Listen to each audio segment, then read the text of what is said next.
नमस्कार दोस्तों, स्वागत है आपका कहानियान की दुनिया में। एक ऐसा मंच जहां कहानियां सिर्फ सुनाई नहीं जाती बल्कि दिल में उतर जाती हैं। आज हम आपको लेकर चलेंगे एक रहस्यमय यात्रा पर, एक ऐसी यात्रा जो जीवन के बाद शुरू होती है। गरुड़ पुराण में वर्णित वो अनदेखी सच्चाई जो बताती है कि मृत्यु के बाद आत्मा कहाँ जाती है, क्या अनुभव करती है और कैसे तय होता है उसका अगला कदम। तो तैयार हो जाइए, क्योंकि जो आप आज सुनेंगे वो न सिर्फ आपकी सोच बदल देगा बल्कि जीवन को देखने का नजरिया भी। एक वृद्ध व्यक्ति ने अंतिम सांस ली। उसका शरीर शांत पड़ा था, पर आत्मा अब भी जागृत थी। उसने देखा कि लोग उसके चारों ओर रो रहे हैं, बेटे माँ को संभाल रहे हैं, पत्नी बेसुध पड़ी है, पर वह कुछ कर नहीं सकता। वह देख पा रहा था, सुन पा रहा था, लेकिन कह नहीं पा रहा था। उसे लगा जैसे वह हल्का हो गया हो, उसके पैर जमीन पर नहीं थे। तभी दो रहस्यमयी आकृतियां उसके सामने प्रकट हुई। वे काले वस्त्रों में थे, उनकी आंखों में न क्रोध था न करुणा, बस कर्तव्य। वे उसके पास आए और कहा, चलो अब समय पूरा हो चुका है। आत्मा घबरा गई। उसे कुछ समझ नहीं आ रहा था कि ये कौन है, कहाँ ले जा रहे हैं, पर वो कुछ पूछ नहीं सकी। बस एक शक्ति उसे खींचे लिए जा रही थी। वह एक अंधेरे रास्ते पर निकल पड़ा, जहां न दिन था न रात। 3 दिन तक आत्मा भटकती रही। वह अपने घर लौटती, अपने शरीर को देखती, अपने परिजनों के पास जाती, पर कोई उसे देख नहीं पाता।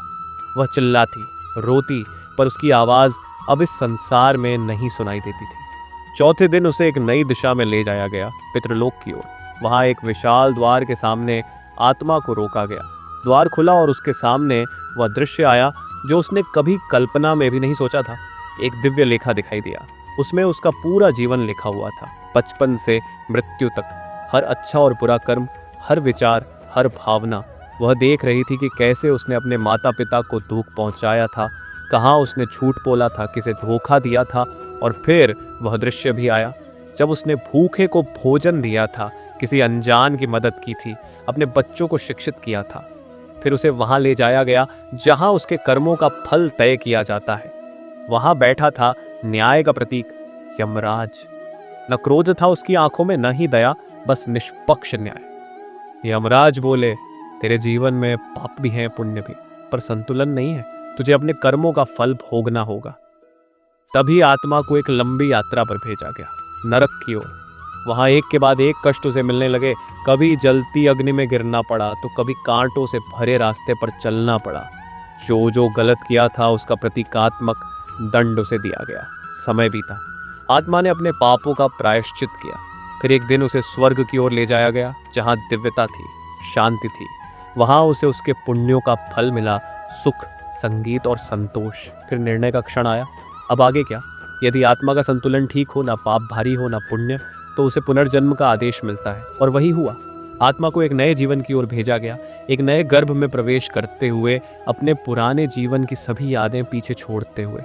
पर कुछ आत्माएं ऐसी भी होती हैं जो केवल सेवा, भक्ति, सच्चाई और त्याग के मार्ग पर चलती है, जिन्होंने अपने जीवन को केवल दूसरों के लिए जिया होता है। ऐसी आत्माओं को न नरक मिलता है न पुनर्जन्म, उन्हें मिलती है मोक्ष की प्राप्ति। मोक्ष, जहां आत्मा ब्रह्म में विलीन हो जाती है, जहां न कोई जन्म है न मृत्यु, केवल अनंत शांति। यही है मृत्यु के बाद आत्मा की यात्रा, रहस्यमयी, गूढ़ और कर्मों से बंधी हुई। जीवन जैसा जोगे वैसी ही होगी मृत्यु के बाद की यात्रा। इस कहानी का मूल संदेश है, जैसा जीवन जोगे वैसी ही होगी मृत्यु के बाद की यात्रा। कर्म ही तय करते हैं आत्मा का अगला पड़ाव।